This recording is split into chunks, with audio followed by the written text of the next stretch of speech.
Tag-ulan na naman. Typhoon season na naman. Tara, magbalik tanaw tayo. Balikan natin ang top 10 na pinakamalalakas na bagyong tumama sa Pilipinas.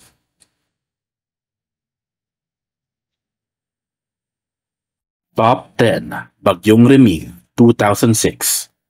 Kilala sa kanyang international name na Typhoon Durian, si Reming ay naglandfall sa Pilipinas noong 2006 na nagdulot ng malawakang pinsala, lalo na sa Bicol Region. Bilang super typhoon, ito ay mayroong highest wind na 250 kilometers per hour. Top 9, Bagyong Pedring, 2011.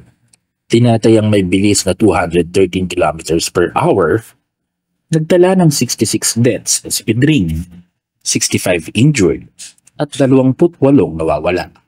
Sinasabing mula nang naganap ang Bagyong Undoy, si Pedring ang pinakamalakas pagkatapos nun.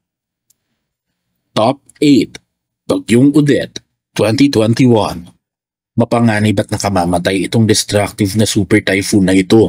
Kilala sa kanyang international name na Typhoon Rai, si Odette ay nabuo noong December 11, 2021. May highest wind na 280 kilometers per hour. Isa si Odette sa mangilan-nila na nakapasok sa Category 5 ng mga super typhoon. Top 7, Bagyong Pepeng, 2009. May total fatality na umaabot ng 500 katao.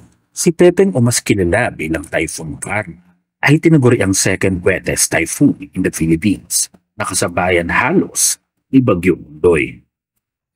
Ang Bagyong Pepeng ay may bilis na 230 kilometers per hour. Bagyong Rolly, 2020.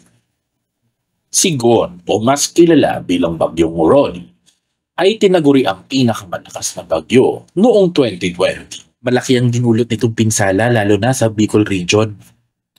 May bilis ito na aabot ng 315 kilometers per hour.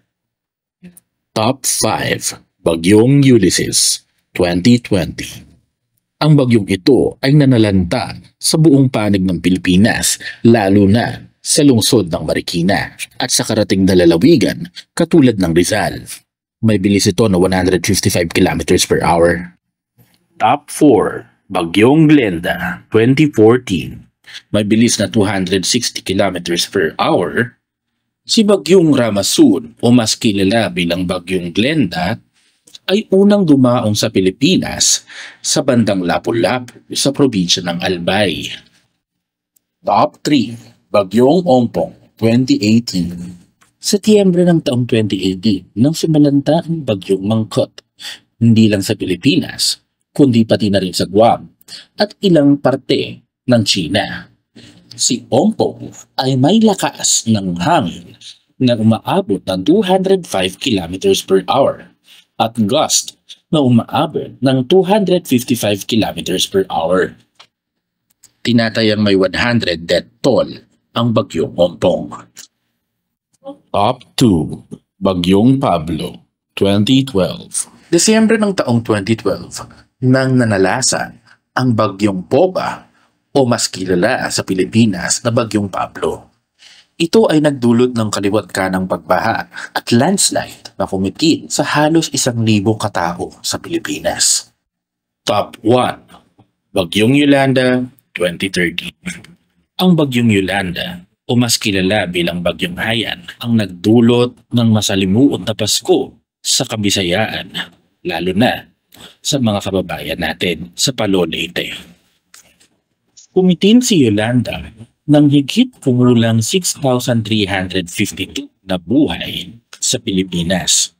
Ang ilan dito, palutang-lutang na lamang, ang iba, hindi na makilala. Sadyang napakahirap talaga pag inabot tayo ng mga pagsubok sa buhay. Ang mahalaga ay magpasalamat tayo sa buhay na ibinigay sa atin ng may kapal at maging handa sa anumang pwedeng mangyari.